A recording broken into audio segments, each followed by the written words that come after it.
பாதத்தில் தங்கும் போதெல்லாம் பேரானந்தம் காண்கிறே. உம்மை நோக்கி வேண்டுதல் செய்கையில் மெய் சந்தோஷம் அடைந்தேன். ஏனும் கேட்ட கேட்ட சேர்த்து கொள்ளுமே பாடுபட்ட நாயகா. ஏனும் கேட்ட கேட்ட சேர்த்து கொள்ளுமே ஜீவன் தந்த ரட்சகா. ஏனும் கேட்ட கேட்ட சேர்த்து கொள்ளுமே பாடுபட்ட நாயகா. இன்னும் கேட்ட கேட்ட சேர்த்து கொள்ளுமே ஜீவன் தந்த ரட்சகா. எங்கள் அதிகமாய் நேசிக்கிற எங்கள் அன்பின் பரலோக பிதாவே, ஆசீர்வதிக்கப்பட்ட இந்த மனமகிழ்ச்சியினுடைய இந்த நல்ல மாலை வேளைக்காக நன்றியோடு நாங்கள் உம்மை ஸ்தோத்திரிக்கிறோம். தேவரீர் எங்கள் மேல் இரக்கமாயிருந்து உம்முடைய வசனத்தை வெளியோடு நீ பேசுவீராக. இயேசு கிறிஸ்துவின் நாமத்தில் பிதாவே, ஆமென். ஆண்டவராகிய இயேசு கிறிஸ்துவின் நாமத்திற்கு மகிமை உண்டாவதாக. இந்த மாலை வேளையில என்னோடு கூட சேர்ந்து திருப்பிக் கொள்ளுங்கள். நம்ம எல்லாருக்கும் தெரிந்த பகுதி 1 கொரிந்தியர் 1 அதிகாரம் 18 வசனத்தை நாம் வாசிப்போம். சிலுவை பற்றிய உபதேசம், சிலுவையை பற்றிய உபதேசம் கெட்டு போகிறவர்களுக்கு பைத்தியமா இருக்கிறது, கெட்டு போகிறவர்களுக்கு பைத்தியமா இருக்கிறது. ரட்சிக்கப்படுகிற நமக்கோ அது தேவ பலனா இருக்கிறது, அது தேவ பலனா இருக்கிறது. கர்த்தர் இந்த வார்த்தை நமக்கு ஆசீர்வாதம் தருவாராக. சிலுவையை பற்றிய உபதேசம். இன்றைக்கு நீங்கள் ஒரு கிறிஸ்டியன் ஷாப்பில் போய் புஸ்தகங்களை நீங்கள் பார்த்தீங்கன்னா எப்படி சந்தோஷமாய் வாழ்வது, எப்படி மகிழ்ந்திருப்பது, ஆசீர்வாதமான குடும்பம் எப்படி ஆசீர்வதிக்கப்பட வேண்டும், எப்படி மன உளைச்சல் இல்லாமல் வாழ்வது, இப்படி பல புஸ்தகங்கள் இருப்பதை நாம் அறிந்திருக்கிறோம். ஆனால் சிலுவையை குறித்ததான புஸ்தகங்கள் இன்றைக்கு பார்க்கும்போது மிகுந்த குறைந்து போன நிலையிலே இருப்பதை நாம் அறிந்திருக்கிறோம். சிலுவை இன்றைக்கு நிராகரிக்கப்பட்ட நிலையிலே, சிலுவை இன்றைக்கு உதாசீனம் செய்யப்பட்ட நிலைமையிலே இருக்கிறது. இன்றைக்கு சிலுவையை குறித்த தியானம் எப்பொழுது பண்ணுகிறாங்கன்னு சொன்னால், வருஷத்தில் ஒரு 40 நாள் சிலுவையை குறித்து என்ன செய்கிறாங்க, தியானம் பண்ணிட்டு விட்டுறாங்க. ஆனால் சிலுவை நம்முடைய வாழ்க்கையினுடைய மையமாக இருக்க வேண்டும். அல்லேலூயா. கர்த்தருடைய பரிசுத்த நாமத்துக்கு மகிமையாக. ஏனென்று சொன்னால், ஆதி அப்போஸ்தலருடைய செய்தியே எதை பற்றிய செய்தி என்று சொன்னால், சிலுவையை பற்றிய செய்தியை தான் அவர்கள் பேசினார்கள். 1 கொரிந்தியர் 1 அதிகாரம் 23 வசனத்தை எடுத்து வாசித்து பார்த்தா நமக்கு நாங்களோ சிலுவையில் அறையப்பட்ட கிறிஸ்துவை பிரசங்கிக்கிறோம், சிலுவையில் அறையப்பட்ட கிறிஸ்துவை பிரசங்கிக்கிறோம். அவர் யூதருக்கு இடரலாயும். போதும். நாங்களோ யாரை பிரசங்கிக்கிறோம்? சிலுவையில் அறையப்பட்ட கிறிஸ்துவை. இதுதான் எங்களுடைய பிரசங்கம். ஆதி திருச்சபையிலே ஆதி அப்போஸ்தலருடைய பிரசங்கமே எதை குறித்து தான் இருந்தது? சிலுவையை பற்றி தான், சிலுவையிலே அறையப்பட்ட இயேசுவை பற்றி தான். அதை தவிர்த்து வேறு பிரசங்கங்கள் அவர்கள் செய்யவில்லை. அப்போஸ்தலனாகிய பவுலை நீங்கள் கேட்பீர்களானால், அவர் சொல்லுகிற வார்த்தையை நாம் சற்று நோக்கி பார்க்க கர்த்தர் நமக்கு கிருபை செய்வாராக. கலாத்தியர் எழுதின நிருபம் 6 அதிகாரம் 14 வசனத்தை வாசிப்போம். கலாத்தியர் 6:14. நானோ நம்முடைய கர்த்தராகிய இயேசு கிறிஸ்துவின் சிலுவையை குறித்தே அல்லாமல், கர்த்தராகிய இயேசு கிறிஸ்துவினுடைய சிலுவையை குறித்தே அல்லாமல் வேறொன்றை குறித்து மேன்மை பாராட்டாது இருப்பானாக. மேன்மை பாராட்டாது இருப்பேனாக. என்னது மேன்மை பாராட்டாது இருப்பேனாக? அவரால் உலகம் எனக்கு சிலுவையில் அருண்டிருக்கிறது. அவரால் உலகம் எனக்கு சிலுவையில் அறையுண்டிருக்கிறது. நானும் உலகத்திற்கு சிலுவையில் அறையுண்டிருக்கிறேன். நானும் உலகத்திற்கு சிலுவையில் அறையுண்டிருக்கிறேன். நான் எதை குறித்து மேன்மை பாராட்டுகிறேன் என்று பவுல் சொல்லுகிறாரு? கிறிஸ்துவின் சிலுவையை குறித்து அல்லாமல் வேறு ஒன்றை குறித்து மேன்மை பாராட்டாது இருப்பேனாக. அப்போ அவர்களுடைய மேன்மையே எதுவாக இருந்தது? சிலுவையாகவே இருந்தது. அல்லேலூயா. அதனால தான் நம்ம கூட ஒரு பாட்டு பாடுறோம்.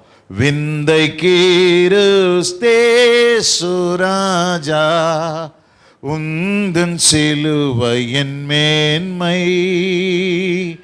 உந்தன் சிலுவையின் மேன்மை. அருமையான பாடல் இல்லையா? சிலுவையின் இயேசு கிறிஸ்துவின் சிலுவை என்னுடைய என்னதா இருக்குது? மேன்மையா இருக்கிறது. அப்ப சிலுவையை மையமாக வைத்துதான் ஆதி திருச்சபை சுழன்று கொண்டிருந்தது. ஆதி திருச்சபையின் பிரசங்கங்கள் காணப்பட்டது. சிலுவையை தங்கள் வாழ்க்கையின் மேன்மையாக அப்போஸ்தலர்கள் கருதினார்கள். அல்லேலூயா. கர்த்தருடைய பரிசுத்த நாமத்துக்கு மகிமை உண்டாவதாக. இந்த நாளில் கூட நீங்களும் நானும் இந்த 3 நாட்களிலும் சிலுவையை குறித்து நாம் தியானிக்கும்படியாக இங்கே கடந்து வந்திருக்கிறோம். ஏன் சிலுவை நமக்கு தேவை? ஏன் இயேசு கிறிஸ்து சிலுவைக்கு கடந்து செல்ல வேண்டும் என்று இந்த நாளிலே நாம் அறிந்து கொள்வோம் எனால் அது நமக்கு பிரயோஜனமாக இருக்கும். அநேக நேரங்களிலே சிலுவையை ஏதோ ஒரு புனித சின்னமாக ஏதோ ஒரு மரத்திலேயோ இல்லை ஒரு ஸ்டீல்லையோ செய்து இன்றைக்கு எங்கேயோ ஒரு இடத்துல தொங்க விடுறதுனால எந்த பிரயோஜனமும் இல்லை. அந்த சிலுவையிலே கிறிஸ்து செய்த மேன்மையை, கிறிஸ்து நிறைவேற்றின காரியங்களை நாம் அறிந்து கொள்ளும் பொழுதுதான் அது நமக்கு தேவபலனாக இருக்கிறது. எப்படிப்பட்டதாக இருக்குது? தேவபலனாக இருக்குது. அதை குறித்து நாம் அறியாத பட்சத்தில், அந்த உபதேசத்தை அறிந்து கொள்ளாத பட்சத்தில் அது நமக்கு என்னவா இருக்காது? தேவபலனா இருப்பதற்கு வாய்ப்பு இல்லை. அப்போ சிலுவைக்கு ஏன் இயேசு கிறிஸ்து செல்ல வேண்டும் என்று சொன்னால், முதலாவது நீங்களும் நானும் சிலுவையை குறித்து அறிந்து கொள்வதற்கு முன்பாக பாவத்தை குறித்து நீங்களும் நானும் அறிந்து கொள்ள வேண்டும். பாவம் இல்லை என்று சொன்னால் இந்த உலகத்தில் எது இருக்க வேண்டிய அவசியம் இல்லை. எது இருக்க வேண்டிய அவசியம் இல்லை? சிலுவை இருக்க வேண்டிய அவசியமே இல்லை. இந்த பூமியிலே பாவம் ஒன்று உண்டானதினால், முதல் மனிதனாகிய ஆதாம் செய்த பாவத்தினாலே பூமியில் உள்ள எல்லா மக்களும் பாவிகளாக்கப்பட்டபடினால தான் இந்த பூமியிலே கிறிஸ்து இயேசுவானவர் சிலுவையில் வந்து மரிக்க வேண்டிய ஒரு அவசியம் உண்டாயிற்று. ஆமென், ஆமென், அல்லேலூயா. பாவம் நம்முடைய வாழ்க்கையில் கூட இந்த பாவம் தான் இருக்குது. ஏசாயா தீர்க்கதரிசன புஸ்தகத்தை எடுத்து நீங்க பார்த்தீங்கன்னா மொத்தம் எத்தனை அதிகாரம் இருக்கு? ஏசாயா தீர்க்கதரிசன புஸ்தகத்தில் 66 அதிகாரம். அதை 2 பகுதியாக பிரிக்கலாம். முதல் ஒரு 39 அதிகாரத்தையும் அதற்கு பின்னதாக ஒரு 27 அதிகாரத்தையும் தனியாக பிரிக்கலாம். அந்த 39 அதிகாரம் எதை குறிக்கிறது என்று சொன்னால், பழைய ஏற்பாட்டினுடைய 39 புஸ்தகங்களையும், பின்னதாக இருக்கக்கூடிய 27 அதிகாரங்கள் எதை குறிக்கிறது என்று சொன்னால், புதிய உடன்படிக்கையின் காலத்தில் எழுதப்பட்டதான புதிய ஏற்பாட்டையும் அது குறிக்கிறதாக இருக்கிறது. சரி, அந்த 27 அதிகாரத்தை எடுத்துக்கொள்வோம். 27 அதிகாரம் ஏசாயா தீர்க்க தரிசன புஸ்தகத்தின் 27 அதிகாரத்தை நீங்கள் எடுத்துக்கிட்டிங்கன்னா, அங்கே பார்த்தீங்கன்னா 40ஆம் அதிகாரத்திலிருந்து ஆரம்பிக்குது. 40ஆம் அதிகாரத்திலிருந்து இந்த 27 அதிகாரத்தை 3 பகுதியாக பிரிக்கலாம். எத்தனை பகுதியாக பிரிக்கலாம்? 3 பகுதியாக நம்ம பிரிக்கலாம். எத்தனை பகுதினா 3 பகுதி. 9 9 9. எத்தனை? 3 9. 40 48, 49 57, 58 66, 3 9. இந்த இந்த 3:9 இருக்கக்கூடிய இந்த 27 புஸ்தகங்கள் அது எதை சொல்லுகிறது என்று சொன்னால், பழைய ஏற்பாட்டிலே ஒரு புதிய ஏற்பாட்டினுடைய சுவிசேஷத்தை அறிவிக்கிற பகுதியாக அது காணப்படுகிறது. காஸ்பல் இன் தி ஓல்ட் டெஸ்ட்மென்ட், பழைய ஏற்பாட்டிலேயே சுவிசேஷத்தை அறிவிக்கக்கூடிய பகுதியாக இந்த 27 அதிகாரங்கள் இருக்கிறது. அதில் இந்த 3 பகுதியாக நான் பிரித்தேன் அல்லவா? அந்த 3 பகுதியாய் பிரிக்கும் பொழுது அந்த ஒவ்வொரு பகுதி, அந்த 3 பகுதிகளும் ஒவ்வொரு பகுதிகளும் முடியும் பொழுது எதை குறித்து உணர்த்துகிறது என்று சொன்னால், பாவத்தை குறித்து உணர்த்துகிறது.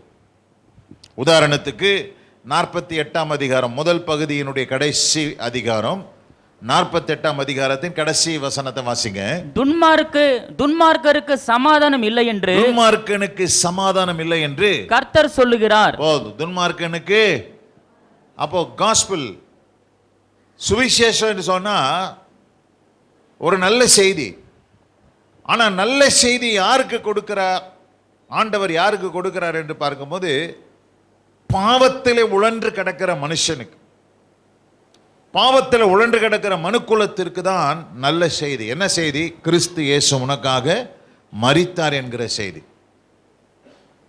அப்போ இங்க பார்க்கிறோம், இந்த முதல் 9 பகுதியில், இந்த முதல் ஒரு 9, ரெண்டாவது 9, 3 9 பிரிச்சோம்.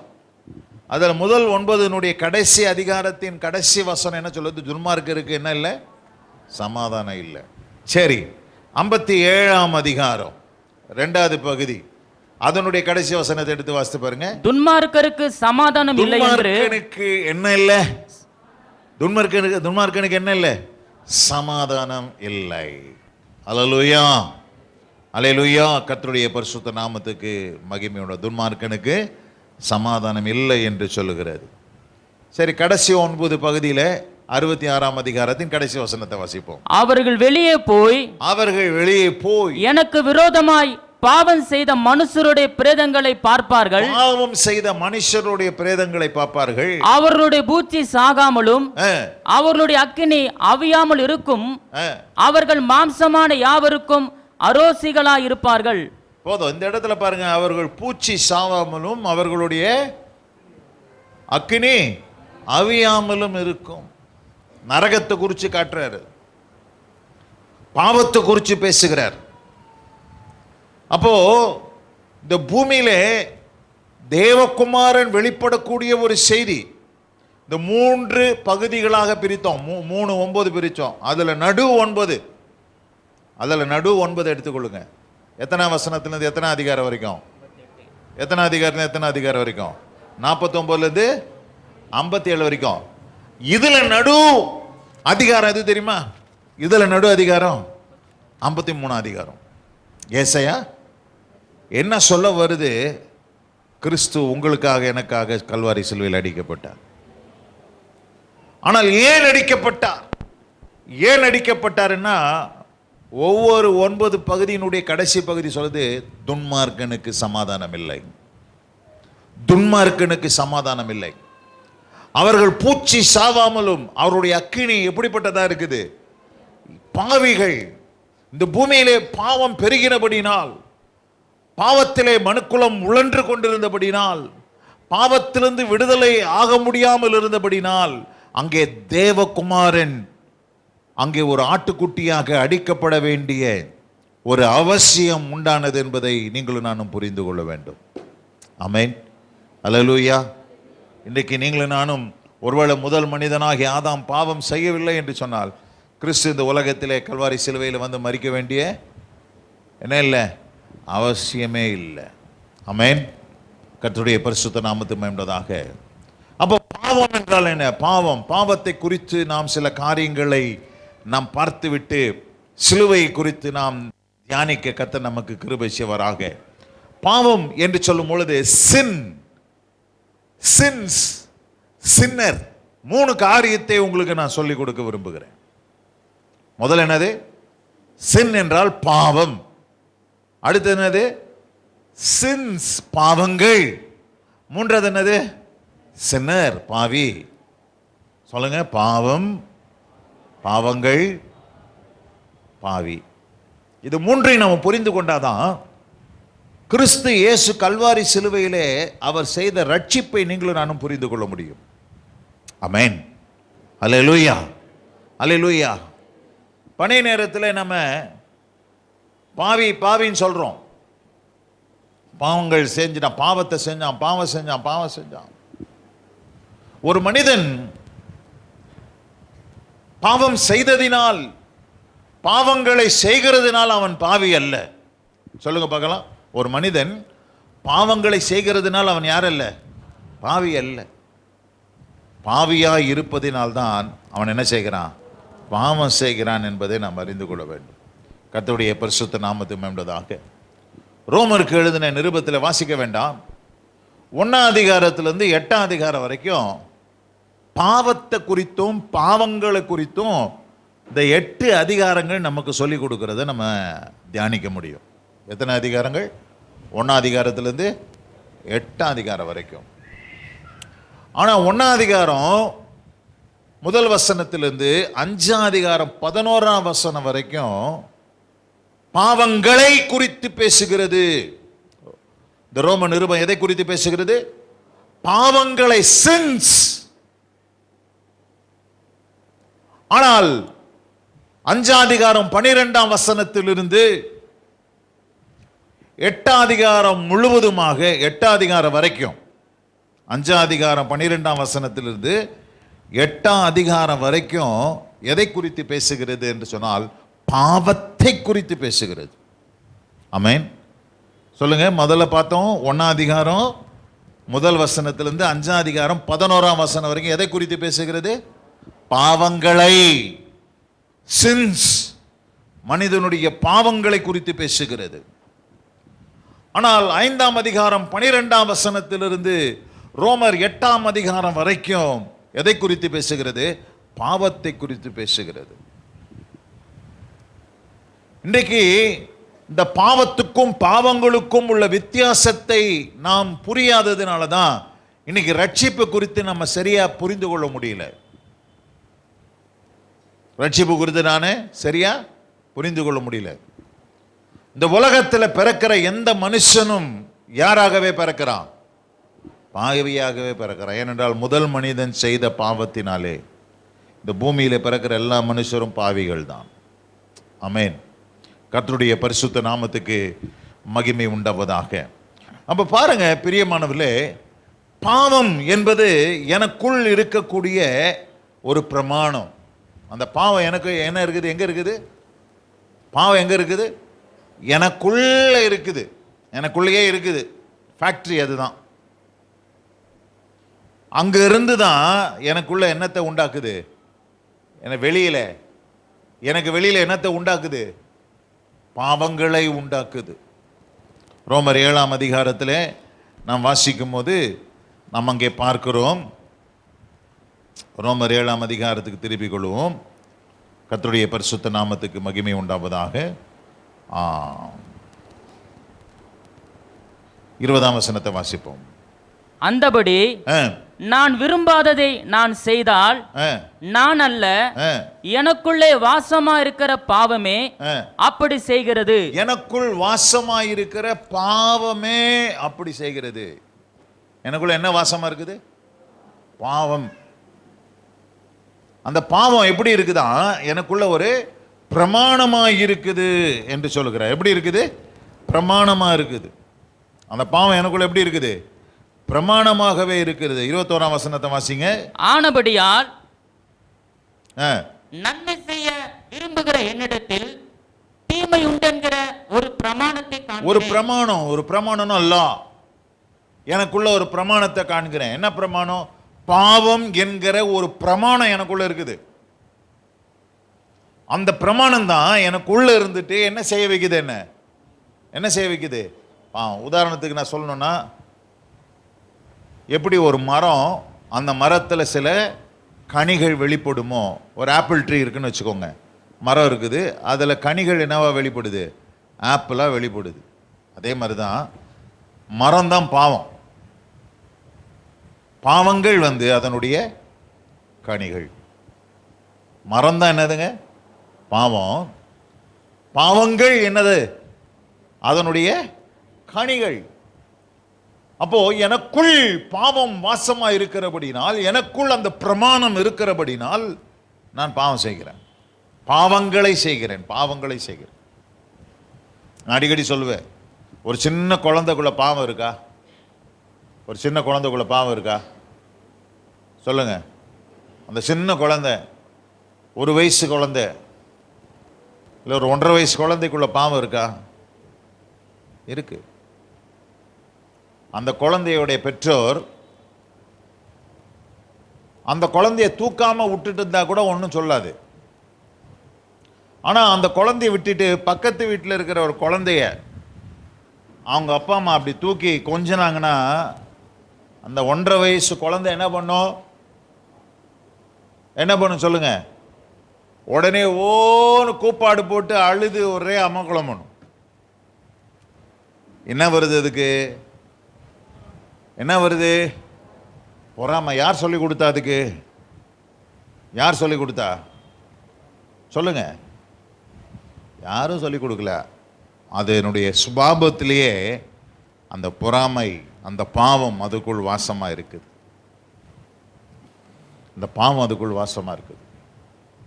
காலப்போக்கில் அந்த பாவம் என்ன பண்ணுது? பாவங்களாக, அதுக்குள்ள இருக்கிற பாவம் பாவங்களாக வெளிப்படுகிறது. காலத்துக்கு ஏற்ற மாதிரி, வயசுக்கு ஏற்ற மாதிரி பாவங்களை அவன் மனுஷன் செஞ்சுக்கிட்டே வரான். உதாரணத்துக்கு நம்ம ஸ்கூல்லலாம் ஒரு பாட்டு கற்றுக் கொடுக்குறாங்க. Johny Johny yes papa, eating sugar no papa. முதல்ல என்ன சொல்லி கொடுக்குறான்? முதல்ல ஸ்கூலில் பொய் சொல்ல கற்றுக் கொடுக்குறான். Telling lies no papa, open your mouth ஆஹாஹா. சின்ன குழந்தைங்க பாருங்க, சர்க்கரைனா ரொம்ப இஷ்டம். ஒரு 2 வயசு இல்லை 3 வயசு குழந்தை சர்க்கரை போய் என்ன பண்ணும்? எடுத்து சாப்பிடும். சாப்பிட்டுட்டு சர்க்கரை டப்பா திறந்து கிடக்கும். சர்க்கரை சாப்பிட்ருக்கோம், கீழெல்லாம் சிந்திருக்கோம், வாயிலெல்லாம் என்ன ஓட்டியிருக்கோம்? ஏய் சர்க்கரை சாப்பிட்டியா? அம்மா கேட்பா. சர்க்கரை சாப்பிட்டியா? No mummy. 3 வயசு குழந்தை என்ன சொல்லும்? No mummy. சின்னது, இப்போ தான் அது முளைச்சி 2 இலை விட்டுருக்கு. ஆனால் என்ன ஓட்டியிருக்கோம்? சர்க்கரைலாம் ஓட்டி. ஒரு 5 வயசு குழந்தை, ஒரு 5 வயசு, ஒரு 6 வயசு குழந்தை அந்த சர்க்கரையை எடுத்து சாப்பிட்டுட்டு என்ன பண்ணும்? வாயை என்ன பண்ணும்? தட்டிட்டு வந்துடும். சர்க்கரை டப்பா திறந்து கிடக்கும், கீழே சிந்தின சர்க்கரைலாம் அங்கே கிடக்கும். ஏய் சர்க்கரை சாப்பிட்டியா? அவங்க அம்மா கேட்பா. இல்லை மாமி நான் சாப்பிடல. பாருங்க வாயிலெல்லாம் பாருங்க, ஒன்றுமே இல்லை. ஆனால் அங்கே போய் பார்த்தா டேபிளில் சர்க்கரை டப்பா திறந்து கிடக்கும், கீழெல்லாம் கொட்டி கிடக்கும். இதே ஒரு 8 வயசு இல்லை 9 வயசு பையன் குழந்தை, வயசு ஆயிடுச்சு, அது சர்க்கரையை எடுத்து சாப்பிடுது. எப்படி சாப்பிடுது? டப்பாவை திறக்குது, சர்க்கரையை எடுத்து சாப்பிடுது, டப்பாவை திரும்பி மூடுது, டப்பாவை தூக்கிட்டு சர்க்கரையெல்லாம் என்ன பண்ணுது? கீழே இருக்க கொட்டின சர்க்கரையெல்லாம் தள்ளி விட்டுட்டு பத்திரமா வச்சுட்டு வாயை நல்லா தொடச்சிட்டு வந்து மம்மி கேட்குறாங்க, சரி சர்க்கரை சாப்பிட்டியா? இல்லையே நான் சாப்பிடலையே. அப்போ அந்த வயசு வளர வளர அந்த பாவமும் அதுக்குள்ளே என்ன ஆகிட்டே போகுது? பெருகிக்கிட்டே போகுது, வயசுக்கு ஏற்ற மாதிரி. அப்போ அதுக்குள்ள ஒரு பிரமாணம் கிரியை செய்யுது. அதுக்குள்ள என்ன கிரியை செய்யுது சொல்லுங்க? பிரமாணம். என்ன பிரமாணம்? பாவம் என்கிற பிரமாணம் அந்த குழந்தைக்குள்ளே, உங்களுக்குள்ளே, எனக்குள்ளே இருக்கிறபடினால் நாம நம்மளுடைய வயசுக்கு ஏற்றாற்போல், சூழ்நிலைக்கு ஏற்றாற்போல், நமக்கு கிடைக்கக்கூடிய சந்தர்ப்பத்திற்கு ஏற்றாற்போல் பாவம் செய்யறோம். நான் திடீர்னு போயிட்டே இருந்தேன்னா, திடீர்னு ஒருத்தர் வந்து என்னை கூப்பிட்டு சாராயம் வாங்கி கொடுத்துட்டாரா, நான் குடிச்சிட்டேன். எப்படி திடீர்னு போயினே இருந்தேன்னா, அன்னைக்கு ஒரு நாள் நான் திடீர்னு போயிட்டே இருந்தேன்னா, யூடியூப்லலாம் சொல்கிறாங்க பாருங்க, அன்னைக்கு ஒரு நாள் அப்படின்றான். அது மாதிரி அன்னைக்கு ஒரு நாள் நான் திடீர்னு போயிட்டே இருந்தேன்னா, திடீர்னு போகும்போது ஒருத்தர் என்னை கூப்பிட்டாரா, திடீர்னு கையில் வாங்கி கொடுத்துட்டாரா, நான் குடிச்சிட்டேன். ஒரே நாளில் குடிக்க முடியாது. நீ ரொம்ப நாள் அதை குறித்து என்ன பண்ணியிருக்கிற? உன் இருதயத்தில் சிந்திச்சிருக்கிற, ஆலோசிச்சிருக்கிற, உனக்குள்ள இருக்கிற பாவம் அதை இச்சித்திருக்கிறது, அதை சாப்பிட வேண்டும் என்ற வாஞ்சை உனக்குள்ளே உருவாயிருக்கிறது. சந்தர்ப்பத்திற்காக நீ காத்திருந்தாய். உனக்கு ஒரு சந்தர்ப்பம் கிடைச்ச உடனே நீ என்ன செஞ்சிட்ட? உனக்குள் இருந்த பாவம் பாவங்களாக என்ன பண்ணப்பட்டுச்சு? வெளிப்படுத்தப்பட்டது. அப்போ இப்படிதான் மனிதன் சிறு வயதிலிருந்து அநேக பாவங்களை அவன் செய்து கொண்டவனாய் இருக்கிறான். ஆமென் சொல்லுங்க பார்க்கலாம். அப்ப முதல்ல பாவம் என்றால் என்னன்னு பார்த்தோம். பாவங்கள் என்றால் என்ன பார்த்தோம். பாவி என்றால் யார்? பாவி என்றால் யார்? யார் பாவி? யார் பாவி? யார் பாவி? சொல்லுங்க, யார் பாவி? இந்த ஜெயிலில் இருக்கிறாங்களே, இங்க சீர்திருத்த பள்ளியில் இருக்கிறாங்களே, அவங்களாம் பாவிங்களா? உள்ள இருக்கிறவெல்லாம் பாவி அல்ல, வெளியில் இருக்கிறவெல்லாம் நல்லவனும் அல்ல. புரியுதா உங்களுக்கு? அப்ப நம்ம யோசிக்கிறோம், பாவி என்கிறவன் ஜெயிலில் இருக்கிறான், பாவி என்கிறவன் அந்த இருக்கிறவன் ஒரு ரோடி இருக்கிறான், பாவி என்கிறவன் அந்த கத்தியை தூக்கி திரியிறான் பாருங்க, பாவி என்கிற விபச்சாரம் செய்யறான் பாருங்க, குடிக்கிறான் பாருங்க, அநியாயம் செய்யறான் பாருங்க, அக்கிரமம் அவன் தான் பாவி.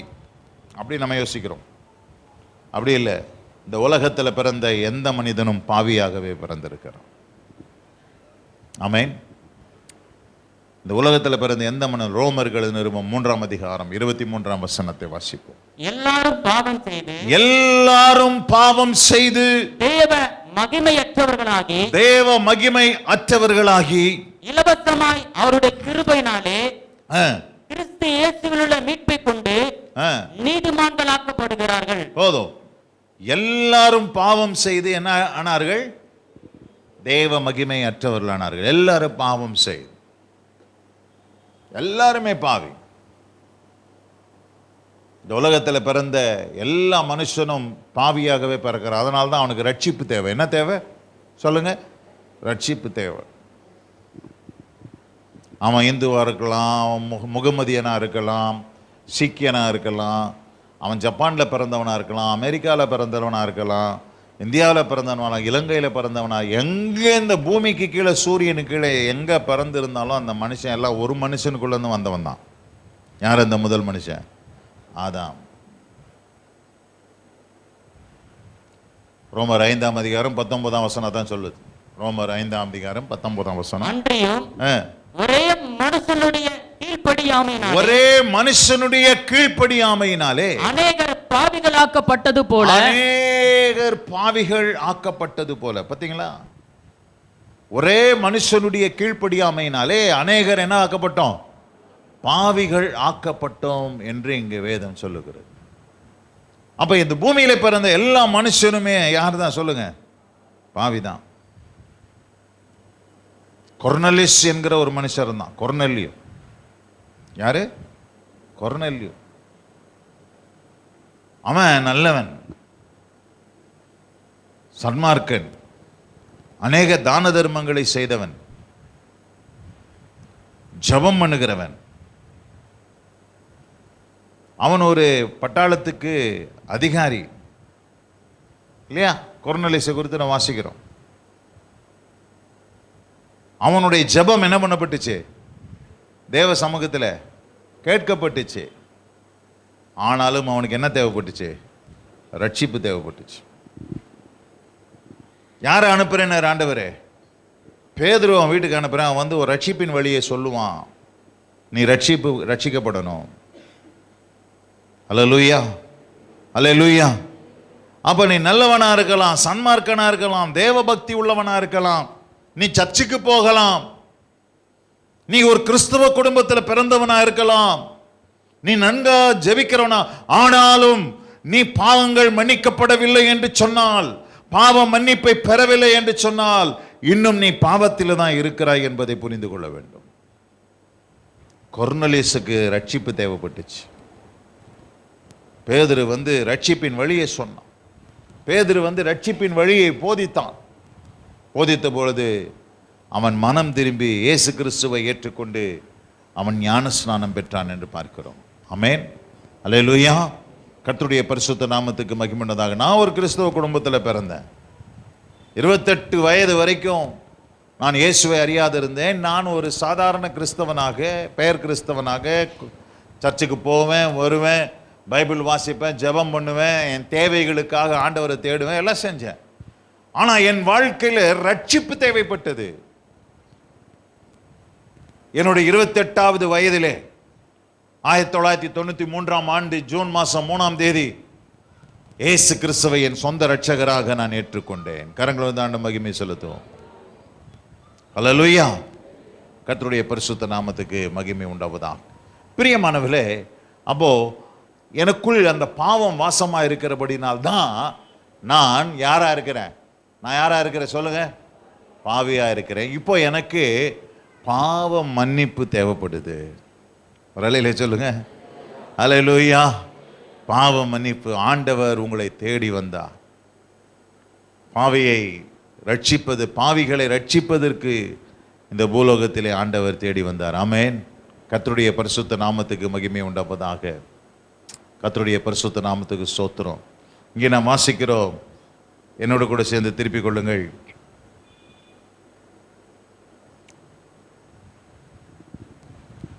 பழைய ஏற்பாட்டில் நீங்கள் எடுத்து வாசி பார்த்தீங்கன்னா ஆங்கிலத்தில் ஒரு வேர்டு இருக்கு. என்ன வேணும்னா அந்த அட்டோன்மெண்ட். சொல்லுங்க, அட்டோன்மெண்ட், பாவ நிவிர்த்தி. த டே ஆஃப் அட்டோன்மெண்ட், பாவ நிவிர்த்தி செய்யப்படுகிற நாள். அட்டோன்மெண்ட் என்று சொன்னால் என்ன அர்த்தம்னா அட் ஒன் மென்ட், அட் ஒன். அதாவது ஒரு பாவியா இருக்கிற மனிதனும் தேவனும் ஒன்றாக இணைக்கப்படுகிற காரியத்துக்கு பேர் தான் என்னது? அட்டோன்மெண்ட், பாவ நிவிர்த்தி. என்ன கேட்டிங்கன்னா ஒப்புரவாகுதல். அதுதான் அதனுடைய அர்த்தம். அப்போ பழைய ஏற்பாட்டில் இந்த டே ஆஃப் அட்டோன்மெண்ட்னு சொல்லுவாங்க. இந்த அட்டோன்மெண்ட் என்ற அந்த பாவ நிவிர்த்தி என்கிற அந்த வார்த்தையை எபிரேய மொழியில மொழிபெயர்த்திருக்கிறாங்க. எப்படி மொழிபெயர்த்திருக்கிறாங்கன்னா கிப்பூர் என்று மொழிபெயர்த்திருக்கிறாங்க. என்னன்னு மொழிபெயர்த்திருக்கிறாங்க? அந்த பாவ நிவிர்த்தி என்கிற வார்த்தை, அந்த அட்டோன்மெண்ட்டை எபிரேய மொழியில மொழிபெயர்த்திருக்கிறாங்க. எப்படி மொழிபெயர்ந்த? கிப்பூர். கிப்பூர் என்று சொன்னால் கவரிங். சொல்லுங்க பார்க்கலாம். கிப்பூர் என்று சொன்னால் என்ன அர்த்தம்? மூடுதல். அப்போ பழைய ஏற்பாட்டிலே செலுத்தப்பட்ட பலிகள் எல்லாம் பாவத்தை நிவிர்த்தி செய்யவில்லை. பாவத்தை என்ன செய்ததுன்னு பார்க்கிறோம்? பாவத்தை என்ன செஞ்சுச்சுன்னு பார்க்கிறோம்? மூடிற்று.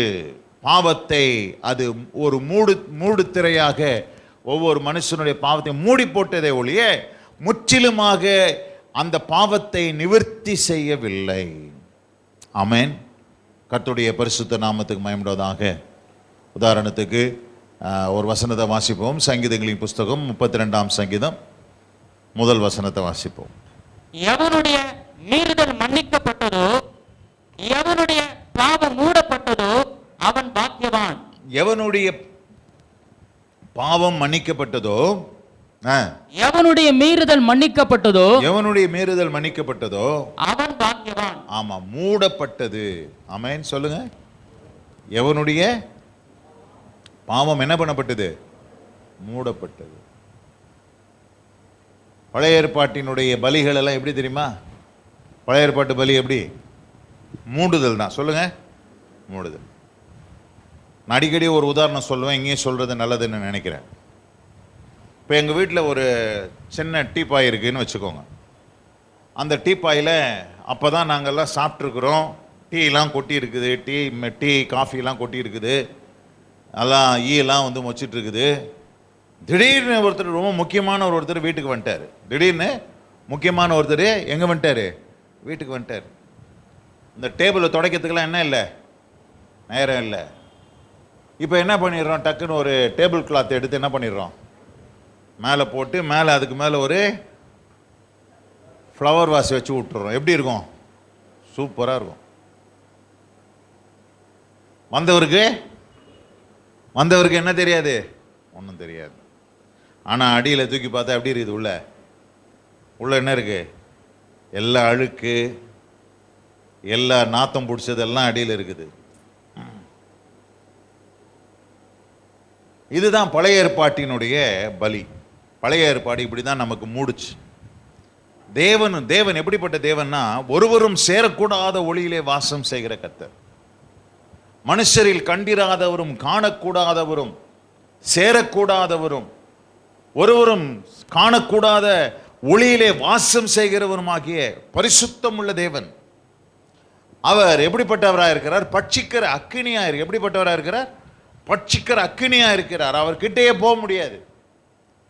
அப்போ பழைய ஏற்பாட்டில் அவருடைய சன்னதிக்கு போறதுக்கு மனுஷருடைய முழு பாவங்களும் மன்னிக்கப்படவில்லை. ஆனால் என்ன போட்டுட்டு போனாங்க? அந்த பலிகள் அவர்களுக்கு என்னவா இருந்துச்சு? மேல அவங்களுக்கு ஒரு மூடுதலா இருந்தது. எப்படி இருந்துச்சு? மூடுதல். எப்படி நான் சொன்னனோ, இந்த டேபிள் மேல கவர் போட்டோமோ, அந்த கெஸ்ட் தான் தேவன். நம்ம வீட்டுக்கு வந்த கெஸ்ட் மாதிரி தான் தேவன் இருக்கிறாரு. அவர் வந்து பார்க்கும்போது உள்ள இருக்கிற அழுக்கெல்லாம் தெரியாது, மேல எதுதான் தெரியும்? எதுதான் தெரியும்? அந்த சிந்தப்பட்ட மிருகத்தினுடைய இரத்தத்தினாலே மூடப்பட்டு அந்த பாவங்கள் மூடப்பட்டு தான் இருந்ததே ஒழிய முற்றிலும் நீக்கப்படவில்லை. முற்றிலும் நீக்கப்படவில்லை. அதைதான் எபிரேய நிருபாக்கியம் சொல்லும்போது சொல்லுகிறார்.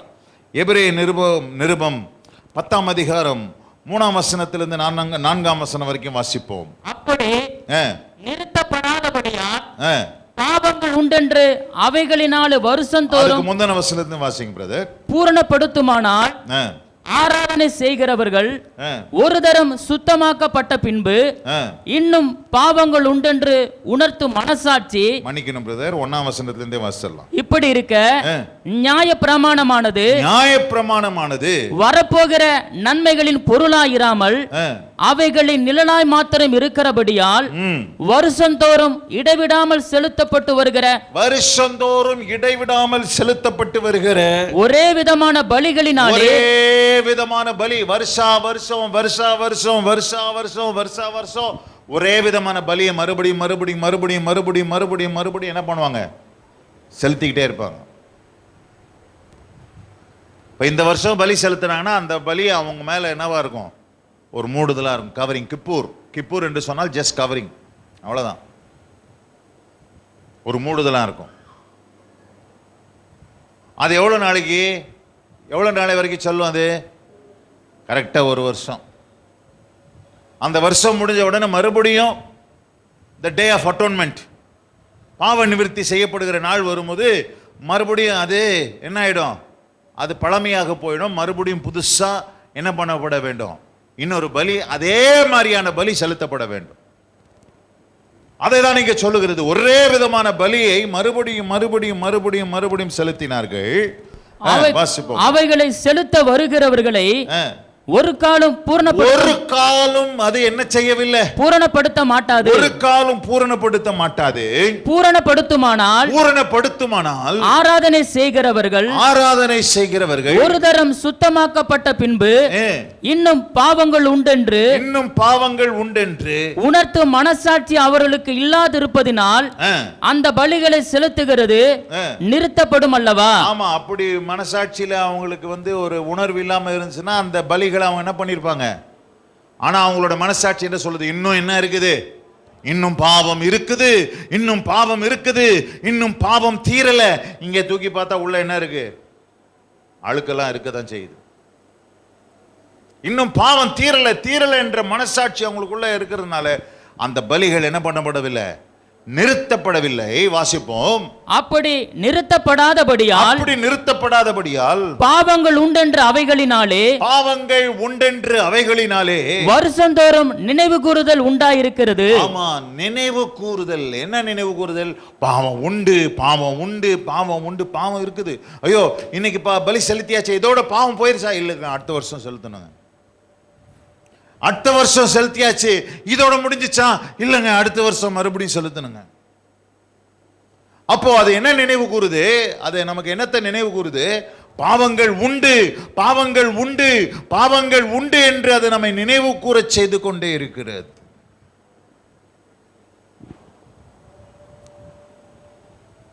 அடுத்த வருஷம் வாசிங்க. அல்லாமலும் காளை, வெள்ளாட்டுக்கடா இவர்களுடைய ரத்தம் பாவங்களை நிவர்த்தி செய்ய மாட்டாதே. பாவங்களை என்ன செய்ய மாட்டாதே? நிவர்த்தி செய்ய மாட்டாதே என்று நாம் பார்க்கிறோம்.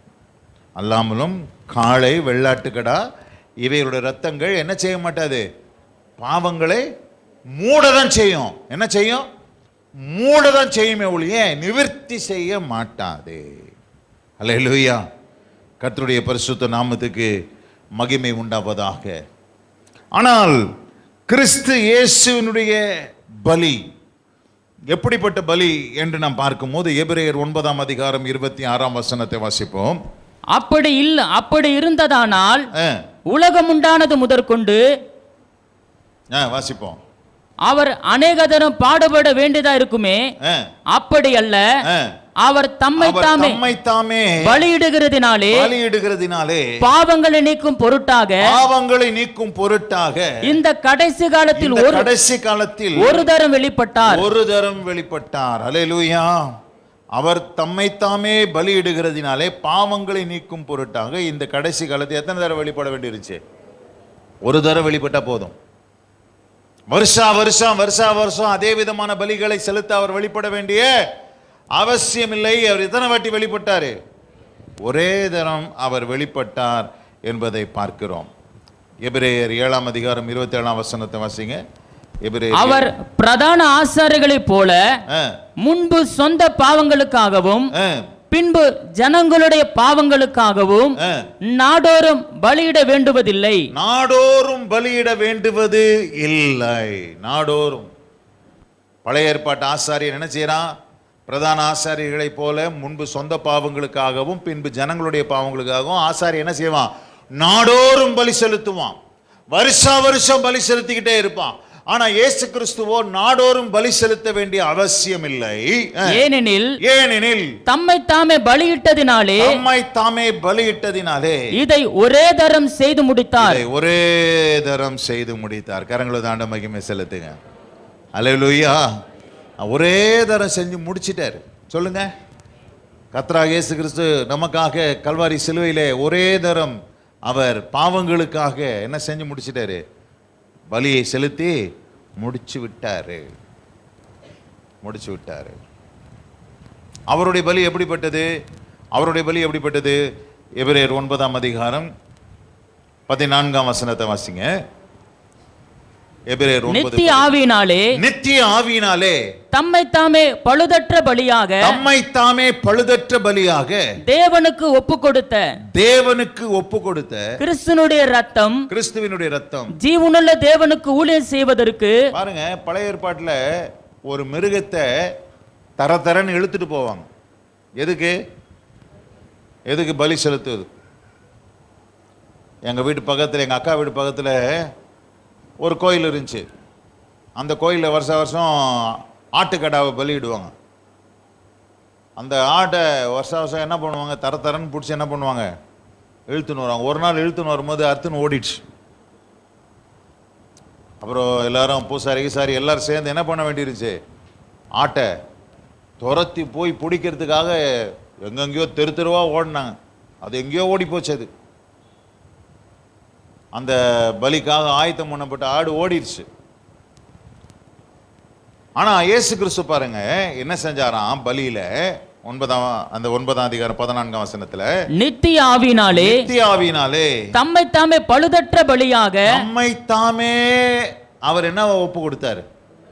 அவரே தன்னை ஒப்பு கொடுத்தார். தம்மை தாமே பழுதற்ற பலியாக தேவனுக்கு ஒப்பு கொடுத்த கிறிஸ்துவினுடைய ரத்தம் ஜீவனுள்ள தேவனுக்கு ஊழியம் செய்வதற்கு உங்கள் மனசாட்சியை செத்த கிரியைகளை சுத்திகரிப்பது. பாருங்க, பழைய ஏற்பாட்டின் பலி மேலோட ஒரு கவரிங் தான். ஆனால் புதிய ஏற்பாட்டினுடைய கிறிஸ்து இயேசுவினுடைய பலியோ உங்கள் மனசாட்சியையும் உங்களுக்குள்ளே காணப்படுகிறவைகளையும் சுத்திகரிப்பதற்கு, பரிசுத்தப்படுத்துவதற்கு அவருடைய பலி எப்படிப்பட்டதா இருக்குது? போதுமானதா இருக்குது. அல்லேலூயா. மனசாட்சியையும் சுத்திகரிப்பதற்கு எவ்வளவு நிச்சயம், எவ்வளவு மனசாட்சியை சுத்திகரிப்பது எவ்வளவு நிச்சயம்.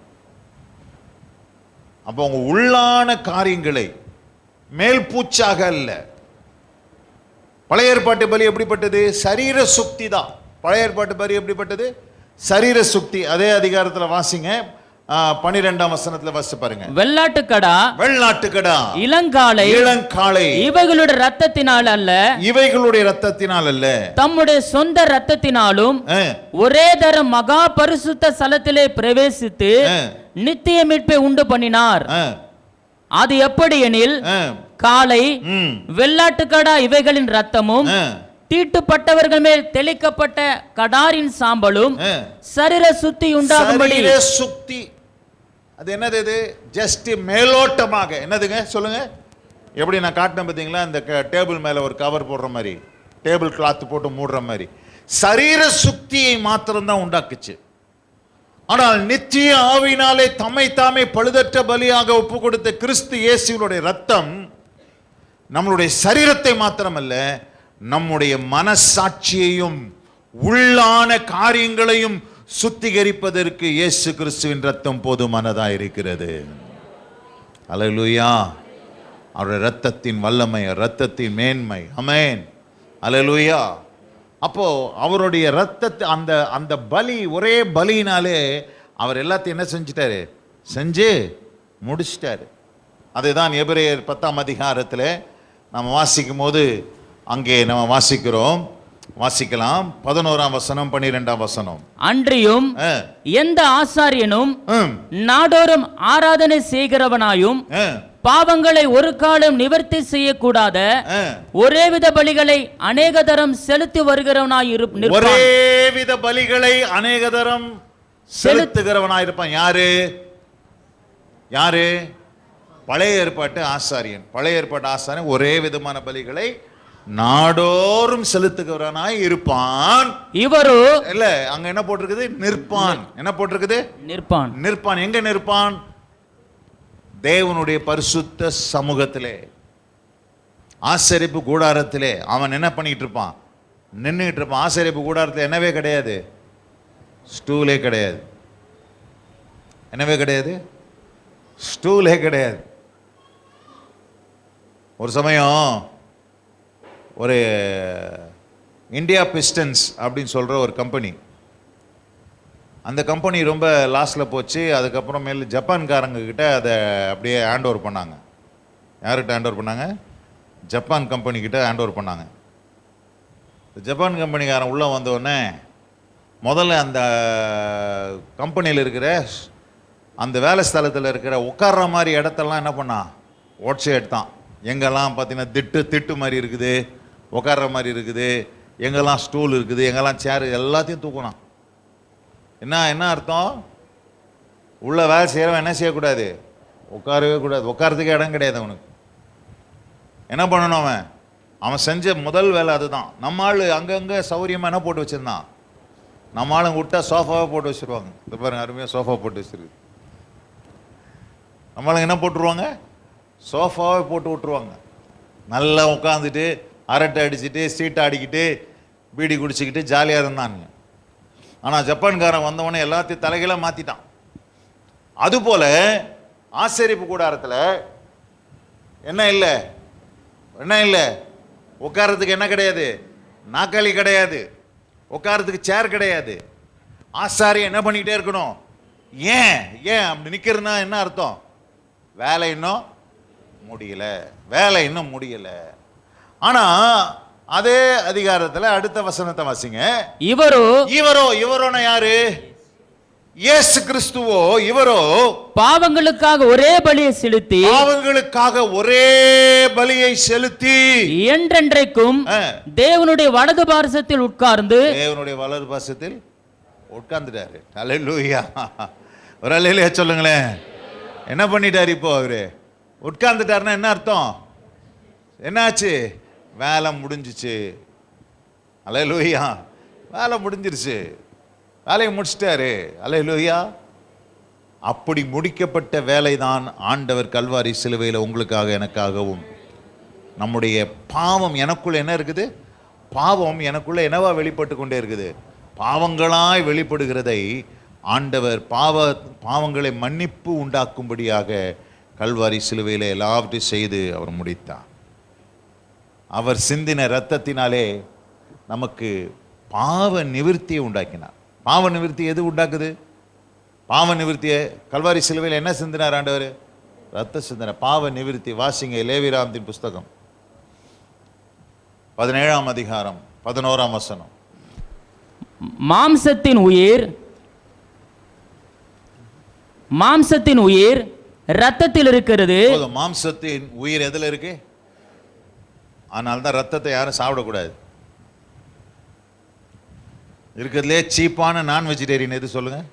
ரொம்ப சீப்பாக கிடைக்கிறது. அதை வாங்கி என்ன பண்ணுவாங்க? நல்ல பொரியல் செஞ்சு நல்ல சாராயம் வாங்கி வச்சுக்கிட்டு ஜிம்முன்னு அடிப்பாங்க நிறைய பேர். ரத்த பொரியல், ரத்த குழம்பு அதெல்லாம் சாப்பிடக்கூடாது.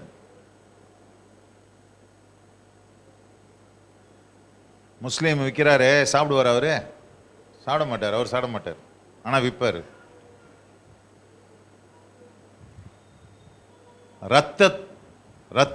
ஒரு மாம்சத்தினுடைய உயிர் எதில் இருக்குது? ரத்தத்தில் இருக்குது. உங்க உயிர் எதில் இருக்கு? முதல்ல போனவொன்னே டாக்டர் என்ன பார்க்குறாரு? உன் கண்ணை பிடிச்சி இழுத்து பார்க்குறாரு.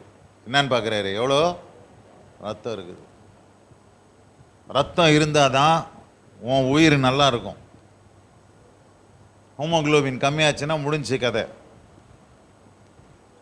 உங்களுடைய உயிரே எதில் தான் இருக்குது சொல்லுங்க? ரத்தத்தில் தான் இருக்குது. ஆனால் யாருக்கெல்லாம் ஹீமோகுளோபின் இல்லையோ நல்லா கீரை, நல்லா இரும்பு சத்தெல்லாம் சாப்பிட்டு ஹீமோகுளோபின் ஏற்றி வச்சுக்கோங்க. எங்கள் சர்ச்சில் 2 பேர் செத்து போனாங்க அந்த மாதிரி ஹீமோகுளோபின் இல்லாமல். 2 பெண்கள், ஒருத்தருக்கு 4, இன்னொருத்தருக்கு 5 இருந்துச்சு ஹீமோகுளோபின். அதை குறித்து அவங்களுக்கு ஒருத்தர் செத்து போனாங்கன்னு தெரிஞ்சும் இன்னொருத்தர் வந்து கனவீனமாக கவலீனமாக அதை பற்றி கவலைப்படாமல் விட்டு அவங்களும் செத்து போனாங்க. 2 பேர். அதனால் ரொம்ப ஜாக்கிரதையாக இருக்கணும். நம்மளுடைய மாம்சத்தினுடைய உயிர் எதில் இருக்கு?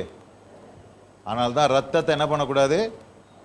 சாப்பிடக்கூடாது. ஏன்னா ரத்தம் என்ன பண்ணுதான்? வாசிங்க பிரதர், என்ன பண்ணுது? வாசிங்க. அதே லேவியராகமம் 17:11. நான் அதை உங்களுக்கு பலிபீடத்தின் மேல் உங்கள் ஆத்துமாக்களுக்காக பாவ நிவர்த்தி செய்யும்படிக்கு கட்டளையிட்டேன். பாவ நிவர்த்தி செய்யும்படிக்கு கட்டளையிட்டேன். எதுக்காக கட்டளையிடப்பட்டிருக்குது? ரத்தம் சிந்துதல் இல்லாமல் பாவ மன்னிப்பு இல்லை. அப்ப ரத்தம் என் பாவங்களை நிவர்த்தி செய்கிறது. கரங்களோடு தாண்ட மகிமை செலுத்து. அல்லேலூயா. இயேசுவின் ரத்தம் என் பாவங்களை நிவர்த்தி செய்கிறது. ஆமென். கர்த்தருடைய பரிசுத்த நாமத்துக்கு மகிமையாக. வாசிக்கலாம். மத்தேயு சுவிசேஷம் 26ஆம் அதிகாரம் 28ஆம் வசனத்தை வாசி பாருங்க. அங்க ஆண்டவர் சொல்றாரு, பாவ மன்னிப்பை உண்டாக்குகிற, இது பாவ மன்னிப்பு உண்டாகும்படி அநேகருக்காக சிந்தப்படுகிற புது உடன்படிக்கைக்குரிய என்னுடைய ரத்தமா இருக்கிறது. பாவ மன்னிப்பு. இயேசு கிறிஸ்துவினுடைய ரத்தம் நமக்கு என்னத்தை உண்டு பண்ணி? கல்வாரி சிலுவையில் சிந்தின அந்த ரத்தம் நமக்கு என்ன உண்டு பண்ணிட்டு? பாவ மன்னிப்பை உண்டு பண்ணிட்டு. கரங்களோடு தாண்ட மகிமை செலுத்துவோம். Praise the Lord. ஹல்லேலூயா. பாவ மன்னிப்பை மாத்திரமல்ல, என்னை மீட்டு கொண்டது. கிரயம் செலுத்தி ஆண்டவர் என்ன பண்ணார்? என்ன மீட்டு கொண்டார். He paid the price. கரையம் செலுத்தி என்னை ஆண்டவர் மீட்டு கொண்டார். He redeemed me.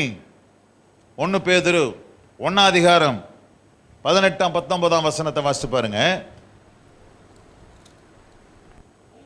முன்னோர்களால் பாரம்பரியமாய் நீங்கள் அனுசரித்து வந்த வீணான நடத்தினின்று அழிவுள்ள வஸ்துக்களாகிய வெள்ளியினாலும் பொன்னினாலும் மீட்கப்படாமல், நீங்கள் அழிவுள்ள வஸ்துக்களாகிய வெள்ளியினாலும் பொன்னினாலும் நீங்கள் மீட்கப்படாமல், குற்றம் இல்லாத மாசற்ற ஆட்டுக்குட்டியாகிய கிறிஸ்துவின் விலையேறப்பெற்ற இரத்தத்தினாலே, கிறிஸ்து இயேசுவினுடைய விலையேறப்பெற்ற இரத்தத்தினாலே மீட்கப்பட்டீர்கள் என்று அறிந்திருக்கிறீர்களே. ஆமென். அல்லேலூயா. முதல்ல பார்க்கும் பாவ மன்னிப்பு. ரெண்டாவது என்ன பண்ணார்? நம்மள இயேசுவின் இரத்தம் நம்மள என்ன பண்ணுச்சு? மீட்டு கொண்டது. அல்லேலூயா. ஆண்டவர் பார்த்தீங்கன்னா ஒரு முதற் பிறந்த எந்த ஆண் பிள்ளையோ எந்த பிள்ளையோ என்ன பண்ணுவாங்க, அதற்கு உரிய கிரயம் செலுத்தி என்ன சொன்ன விலை கிரயத்தை கொடுத்து என்ன பண்ணணும், மீட்கும் பொருளை கொடுத்து மீட்டுக்கொள்ளணும். அதுபோல நம்மை மீட்பதற்கு ஆண்டவர் என்ன செஞ்சாரு, மீட்கும் பொருளாக விலைக்கரையமாக ஆண்டவர் தம்முடைய இரத்தத்தை சிந்தி நம்மை என்ன செஞ்சாரு, மீட்டு கொண்டார். எப்படி வெள்ளியை கொடுத்து பொண்ணை கொடுத்தல்ல, விலையேறப்பெற்ற மாசற்ற குற்றமற்ற விலையேறப்பெற்ற இரத்தமாகிய இயேசுவின் இரத்தத்தினாலே தேவன் நம்மை மீட்டு கொண்டார். கரங்களை தாண்ட மகிமை செலுத்துங்க. கர்த்தருடைய பரிசுத்த நாமத்துக்கு மகிமை உண்டாவதாக. மூன்றாவதாக நாம் வேதத்தில் வாசிக்கிறோம், மூன்றாவதாக நம்மை ஆண்டவர் நீதிமானாக்கினார். ரோமர் 5ஆம் அதிகாரம் 9ஆம் வசனத்தை வாசிப்போம். ரோமர் 5:9. நாம் அவருடைய இரத்தத்தினாலே, இப்படி நாம் அவருடைய இரத்தத்தினாலே நீதிமான்கள் ஆக்கப்பட்டிருக்க. நம்ம என்ன ஆக்கப்பட்டிருக்கிறோம்? நம்மலாம் 3 மார்க்கம் இருக்கு இந்த பூமியில. என்னென்ன மார்க்கம் இருக்கு சொல்லுங்க பார்க்கலாம். சன்மார்க்கம், துன்மார்க்கம், நீதியின் மார்க்கம். சொல்லுங்க. சன்மார்க்கம், துன்மார்க்கம், நீதியின் மார்க்கம். சன்மார்க்கம்னா யாரு? சன்மார்க்கன் யாரு? சன்மார்க்கன் எப்படி இருப்பான் சொல்லுங்களேன், யாராச்சும் சொல்லுங்களேன். சன்மார்க்கன்றவன் வந்து எந்த தப்பு செய்ய மாட்டான், ரொம்ப நல்லவன், சமுதாயத்துக்கு சேவை செய்வான், நல்லது பண்ணுவான், தான தர்மம் பண்ணுவான், ஏழை எளிய மக்களுக்கு உதவி செய்வான். அவனால் சமுதாயத்தில் யாருக்கும் எந்தவித பிரச்சனையும் கிடையாது. உதாரணத்துக்கு கொர்நேலியு மாதிரி. கொர்நேலியு எப்படிப்பட்டவனா இருந்தான்? சன்மார்க்கனா இருந்தான். துன்மார்க்கம் யாரு? துன்மார்க்கம் யாரு? குடிச்சிட்டு வெறிச்சிட்டு ரோட்டில் போகிறவனை அடிச்சுட்டு கொலை செய்கிறது, அடிக்கிறது, உதைக்கிறது, பெஞ்சாதி அடிக்கிறது, திருடுறது, களவு செய்கிறது, எல்லா அக்கிரமும் அநியாயமும் செய்கிறவன் யாரு? துன்மார்க்கன். ஆனால் வேதம் இந்த சன்மார்க்கனையும் துன்மார்க்கனையும் ஒரே திராசில் தான் வச்சு பார்க்குது. நீ என்னதான் சன்மார்க்கனா இருந்தாலும் நீ பிறப்பின்படி யாரா பிறந்திருக்கிற? பிறப்பின்படி யாரா பிறந்திருக்கிற? பாவியா பிறந்தனால பாவம் மன்னிப்பு உனக்கு அவசியம். அப்ப இந்த நீதிமான் யாரு? நீதிமான் யாரு? நீ ஒரு துன்மார்க்கனாய் வாழ்ந்திருந்தாலும், நீ ஒரு சன்மார்க்கனாய் இருந்திருந்தாலும், நீ கிறிஸ்து இயேசுவை உன் சொந்த இரட்சகராக ஏற்றுக்கொண்டு நீ அவருடைய இரத்தத்தை பற்றும் விசுவாசத்தினாலே அவரை நீ ஏற்றுக்கொண்டபடினாலே உனக்கு இப்பொழுது ஆண்டவர் ஒரு புதிய மார்க்கத்தை கொடுக்கிறார். நீதியின் மார்க்கம், நீதி மார்க்கம். அல்லேலூயா. நீதிமான்.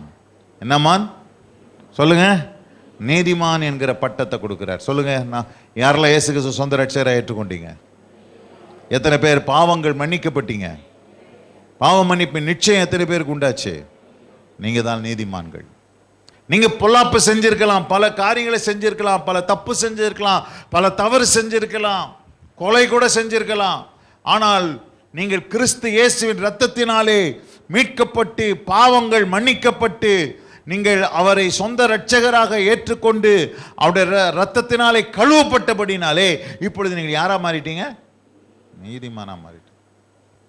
ஆட்டோ சங்கர் என்கிற ஒரு கொடிய கொலைபாதகன், 7 கொலைகளை செய்தவன்,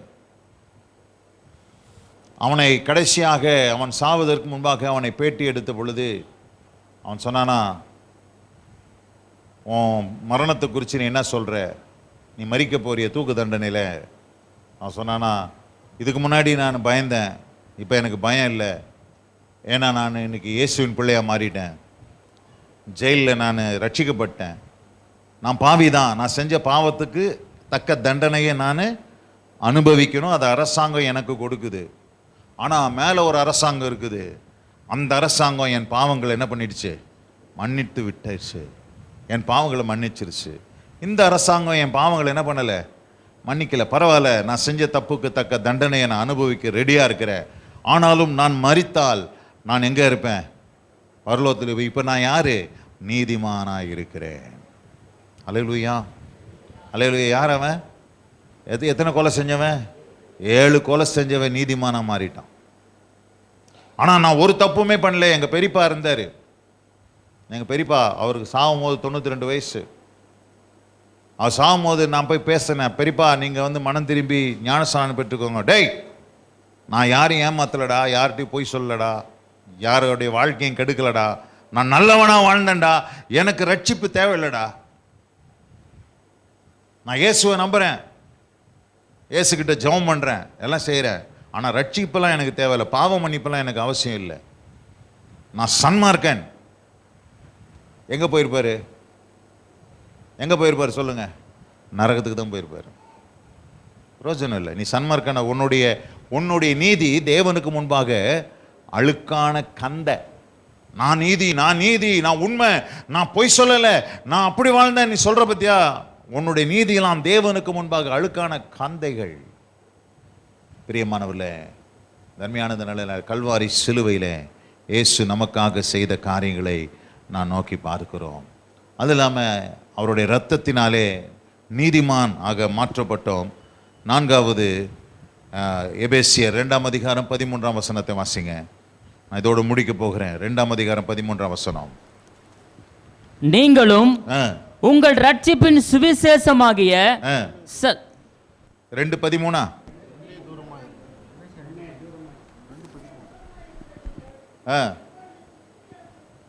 முன்னே தூரமாய் வாசிங்க பிரதர், மைக்ல. முன்னே தூரமாய் இருந்த நீங்கள் இப்பொழுது கிறிஸ்து இயேசுவுக்குள் கிறிஸ்துவின் இரத்தத்தினாலே, எல்லாமே ரத்தம் தான், கிறிஸ்துவின் இரத்தத்தினாலே சமீபமானீர்கள். யாருக்கு சமீபமானீர்கள்? யாருக்கு சமீபமா அந்த ரத்தம் நம்மளை கொண்டுடுச்சு? பிதாவாகிய தேவனுக்கிட்ட அந்த ரத்தம் நம்ம கொண்டு வந்து சேர்த்துருச்சு. அல்லேலூயா, அல்லேலூயா. நம்ம யாரா தெரியுமா இருந்தோம்? நம்ம தேவனுக்கு யாரா இருந்தோம் தெரியுமா? யாரா இருந்தோம்? பகைஞராக இருந்தோம். நம்ம யாரா இருந்தோம்? தேவனுக்கு பகைஞராக இருந்தோம். ரோமர் 5ஆம் அதிகாரம் 10ஆம் வசனத்தை வாசித்து பாருங்க. ரோமர் 5:10. நாம் தேவனுக்கு சத்துருக்களாய் இருக்கையில் அவருடைய குமாரனின் மரணத்தினாலே அவருடனே ஒப்புரவாக்கப்பட்டோமானால், ஒப்புரவாக்கப்பட்ட பின் நாம் அவருடைய ஜீவனாலே ரட்சிக்கப்படுவது அதிக நிச்சயமாமே. போதும். நாம் யாரா இருந்தோம்? சொல்லுங்க, எல்லாரும் சொல்லுங்க. சத்துருக்கள். ஆண்டவருடைய பார்வையிலே நீங்களும் நானும் சத்துருக்கள். we were all enemies to God. எப்படி சத்துருவா மாறணும்? முதல் மனிதன் செய்த பாவத்தினாலே நீங்க நானும் எல்லாரும் இந்த பூமியில் எப்படி பிறந்துட்டோம்? பாவியாகவே பிறந்ததினாலே அந்த பாவம் உங்களையும் என்னையும் தேவனை விட்டு என்ன செஞ்சிருச்சு?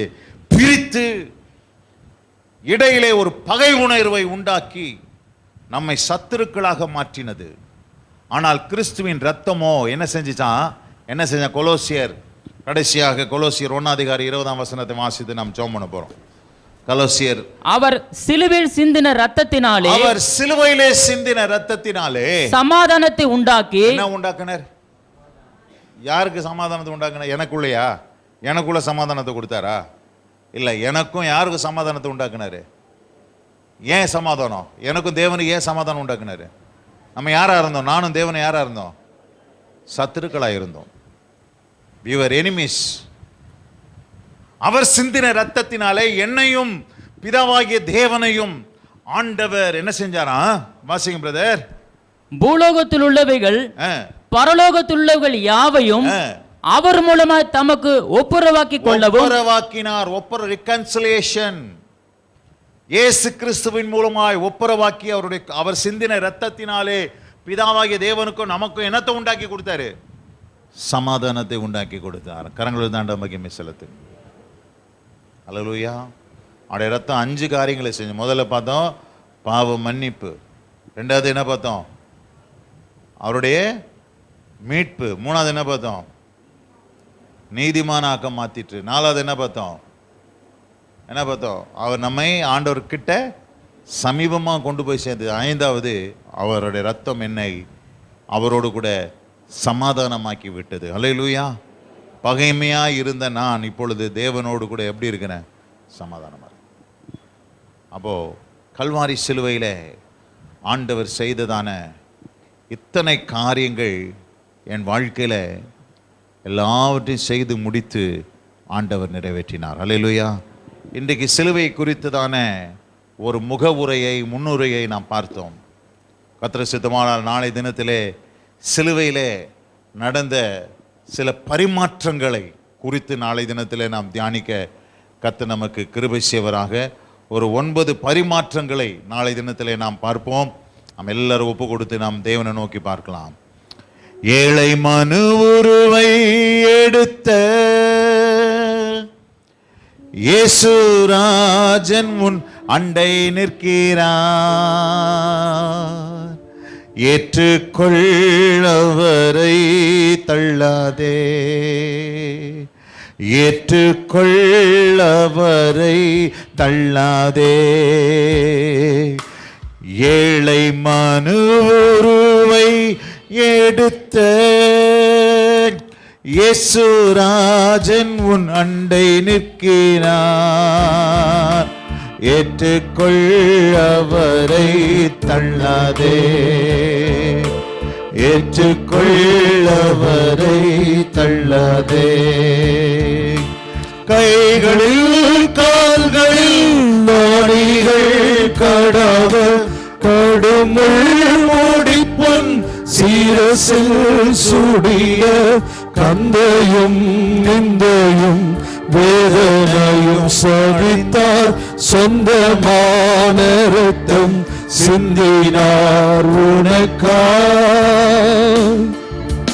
அந்த பாடு நீவுடன் உன்னை அழைக்கிறாரே, கனிவுடன் உன்னை அழைக்கிறாரே.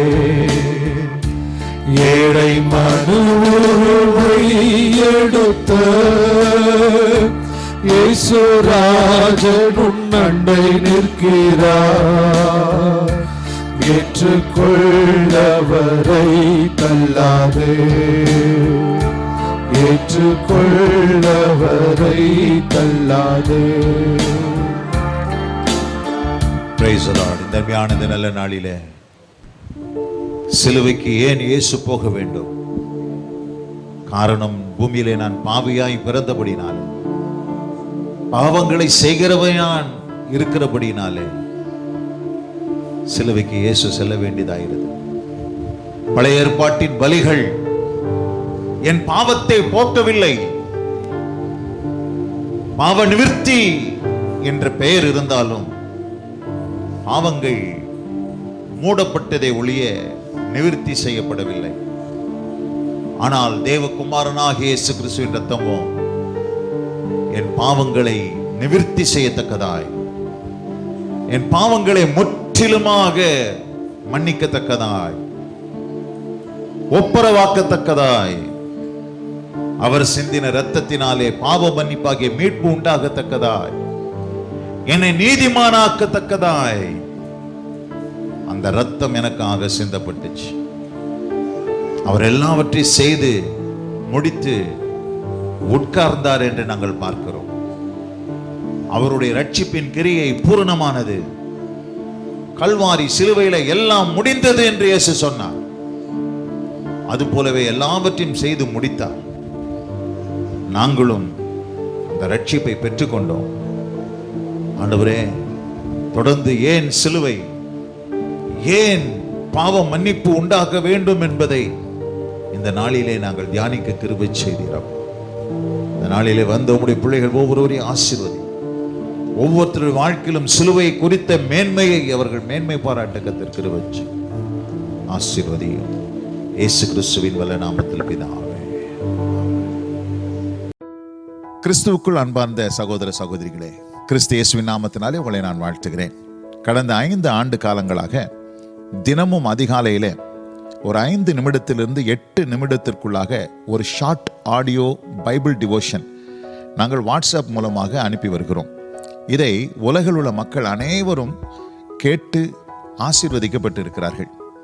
இந்த ஆடியோ டிவோஷன் ஒருவேளை உங்களுக்கு வேண்டும் என்று சொன்னால் நீங்கள் செய்ய வேண்டிய ஒரு காரியம் என்னவென்றால், முதலாவது அந்த ஸ்கிரீனில் காணப்படுகிறதான தொலைபேசி எண்ணை, என்னுடைய பெயர் Fredrick Gunaseelan, pastor Fredrick Gunaseelan என்று நீங்கள் பதிவு செய்து கொள்ளுங்கள். 2வது நீங்கள் செய்ய வேண்டியது, உங்களுடைய பெயரையும் ஐ வாண்ட் யுவர் மெசேஜ் என்கிற செய்தியையும் எங்களுக்கு அனுப்பி வைப்பீர்களானால் நாங்கள் தொடர்ந்து தினமும் அதிகாலையில் உங்களுக்கு தவறாமல் அனுப்பி வைப்பதற்கு ஆவலுள்ளவர்களாக இருக்கிறோம். இந்த வார்த்தைகளை கேட்டு நீங்கள் ஆசீர்வதிக்கப்படுங்கள். கர்த்தர் உங்களை ஆசீர்வதிப்பாராக. God bless you. Amen.